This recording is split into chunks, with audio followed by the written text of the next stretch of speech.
ladies and gentlemen, welcome to Psychosin Psychoanalysis here on the Psychosin project on YouTube. Today I'm continuing my catch-up section, as it were, before the end of the year, doing my reviews of albums that I missed out on during the year. I just didn't get around to reviewing for whatever reason.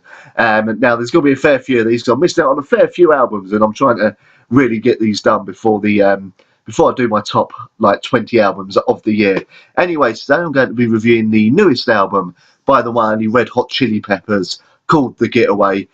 So let's get into this. Is it better than their last album? Well, if I'm honest, that won't be hard. So first of all, let's be honest, the last Red Hot Chilli Peppers album, in my personal opinion, just really wasn't that good. The band seemed to be a bit on autopilot on the last album, and seemed to have lost their way a little bit, as it seemed very, apart from one or two songs, it just seemed very kind of generic, which is weird to say of the Red Hot Chili Peppers, because really, not a very generic band. But they seem to have recaptured the zeitgeist, as it were, on this album, bringing back some of the funk, and in some cases, in the case of some songs on this album, kind of creating the ultimate soundtrack to the ultimate porno movie.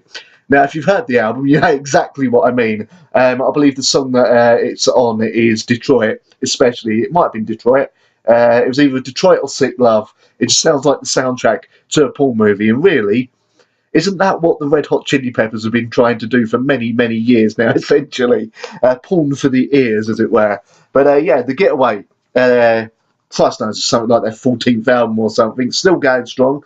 I'm one of those weirdos who prefer the newer stuff to their old funk-based origins. Although I like the older stuff, it was when they started doing stuff, starting on Californication, where they started doing more song-based stuff as opposed to the more funky stuff, that I really started getting into them. I don't know why, which is weird, because usually I'm not a massive fan of all the really commercial stuff. You have to be a very special band, but they turned out to be one of those bands, Californication, and the album with God, I can't remember the album now, but the album after that, like every album up until the last album, I've really liked. But then that last album, I just lost interest.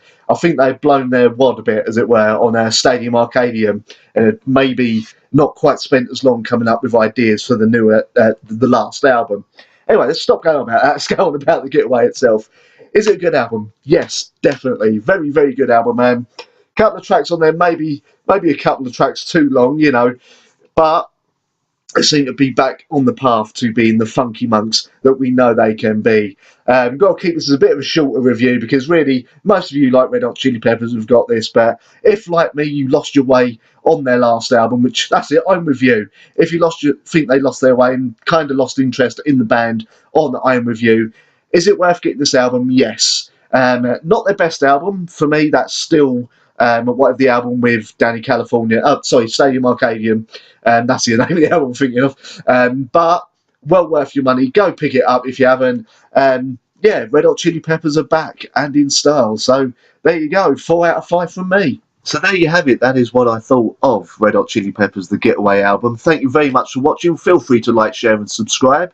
Check out my Patreon as well. The link is there at the bottom, as well as in the description as well. Anything you donate to that as well, if you do become a patron, very much appreciated. It'll help me sort of get my equipment and all that sorted and improve the quality of these videos, hopefully, as well. But thank you very much for watching, and I'll see you next time.